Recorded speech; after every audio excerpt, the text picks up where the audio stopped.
Crash Course in Neurodiverse, Relational, and Sexual Health by Kayla Kincannon, MS, OTRL. My name is Kayla. My pronouns are she, her, and hers, and I'm an occupational therapist in Philadelphia. I have many privileges, and one of them is to spend my days at my dream job where I get to learn from young adults living with intellectual and developmental disabilities.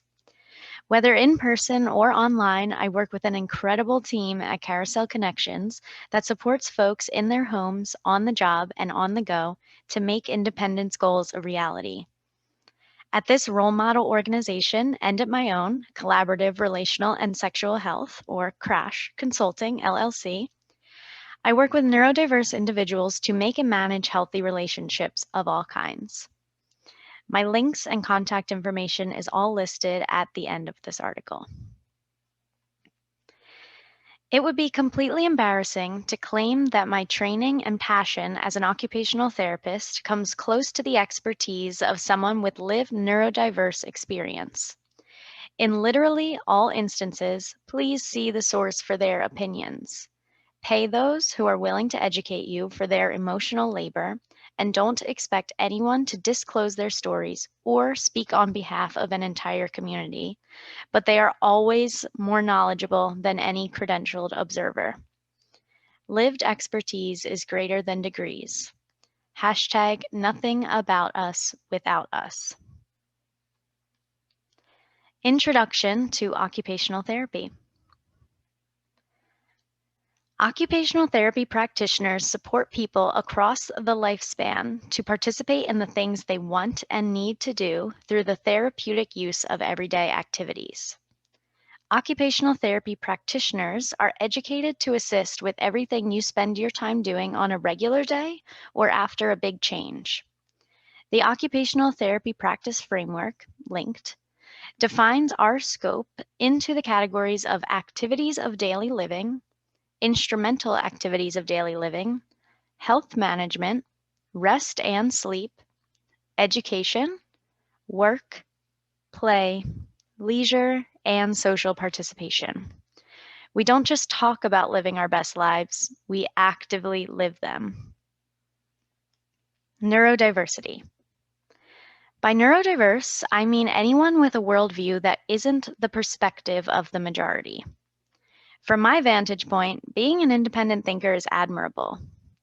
To be clinical, neurodiversity can be congenital, acquired, triggered, or progressive over the lifespan.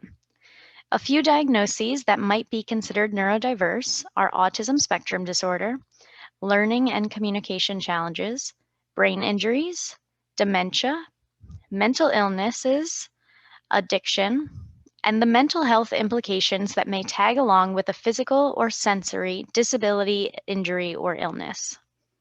That is not an inclusive or definitive list, as it is always up to individuals to label and choose to disclose their own intersectional identities.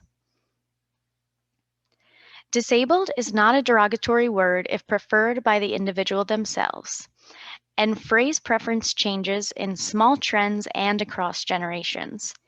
Whether person first, identity first, reclaiming a word with some historical sting, or otherwise, our responsibility is to respect preferred labels or lack of labels and echo them to stoke the power they hold for that individual. A noteworthy factor of neurodiversity is that it is invisible.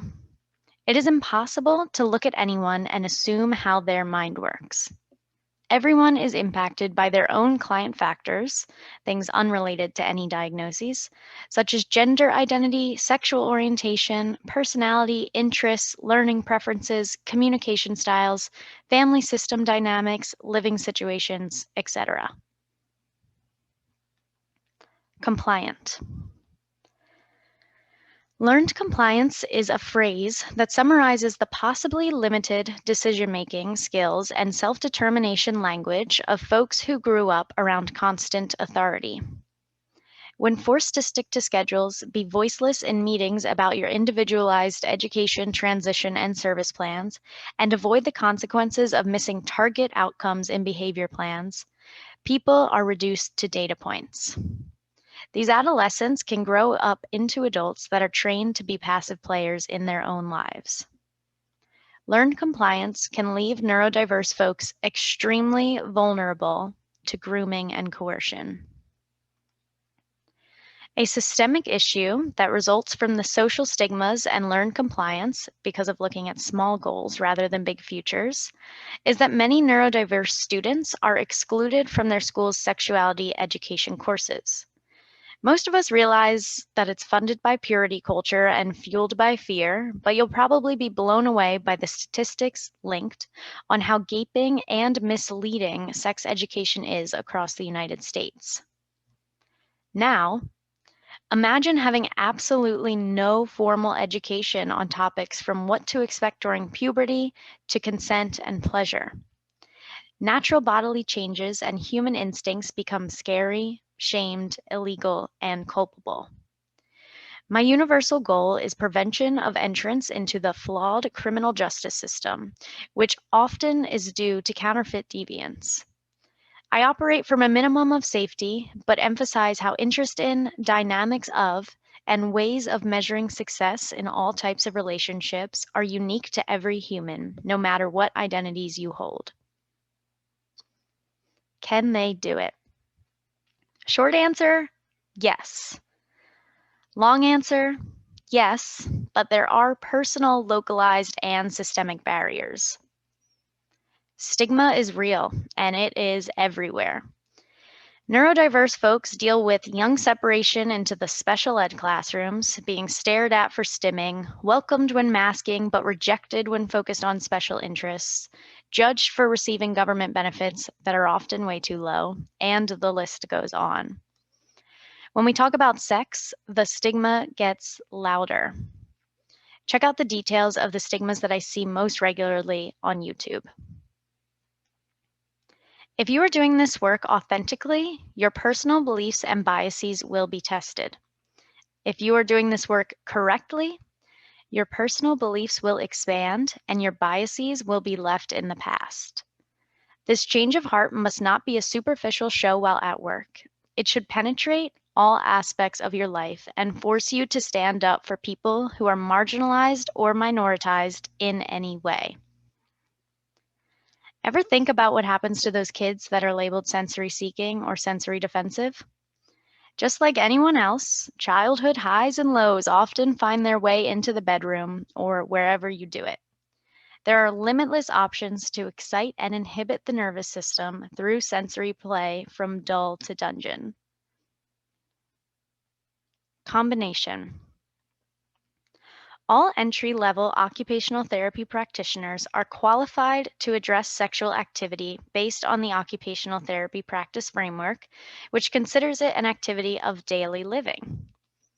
Everyone attempts it with their own combination of personal experiences and job training, but I've found that talking about these sensitive topics requires some extra vocabulary desensitization and finesse. Our obligation is to empower people of all identities, backgrounds, preferences, abilities, sizes, and consenting ages to make and manage healthy relationships with self and others in a safe, inclusive, accessible, evidence-based, trauma-informed, and comprehensive manner if desired. That's a huge obligation. I sought extracurricular training to feel more prepared to address such vulnerable and complex topics. I've spent countless hours in professional development courses to open my mind and build my international network of sexuality professionals. I was both encouraged to ask questions and humbled to know I'll never have all the answers. I share what I've learned on YouTube. Relationship types. I divide my scope and sequence into 6 types of relationships: self, family systems, friends, community, virtual, and romantic and/or sexual relationships. I fulfill them with a combination of scientific research and evidence, anecdotal and emerging research, existing curricula, and creating my own resources based on what my clients want and need. I dive into the details, emphasize the most important relationships, and share my flyers on YouTube. Resolutions. Access to this information is a right, not a privilege. It is a right for everyone to learn in an understandable way, which is why I stand for free access to these topics on YouTube with visuals, audio, subtitles, linked scripts, and connections to ASL interpreters and non-English speaking translators. Capacity to consent, guardianship status, and culpability are hot topics. I am my client's co-pilot, meaning that I advocate for their access to safe life experiences once feeling ready, just like any other skill building, regardless of diagnoses and assessment scores. My obvious responsibility is being available to my participants, but that reality includes destigmatization and education for their loved ones, my coworkers, and the contexts and communities that we occupy. A large portion of my time is spent using my privileges to amplify marginalized voices in all facets of my professional and personal lives. Best practice is letting go of your ego to become comfortable saying, I don't know, but I will find an answer for you. This comes up constantly because relationships, ever-evolving nature, can be a source of anxiety. Keep an open mind to learning from each other. We've all had moments where we felt left out, confused, heartbroken, and wishing life came with a rule book. As a relational and sexual health educator, I wish I could hand out copies. I will share ongoing information on my YouTube channel and social media with what I learned from my participants and emerging research. Let's keep up the good work. Let's connect. Instagram at OTKayla135 or Crash Consulting LLC. YouTube at Crash Consulting LLC.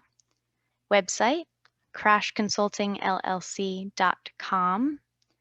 Email, crashconsultingllc@gmail.com. Text, send at OTKAYLA135, so at OTKayla135 to 81010. Please connect with me in a way that is comfortable for you. Bye.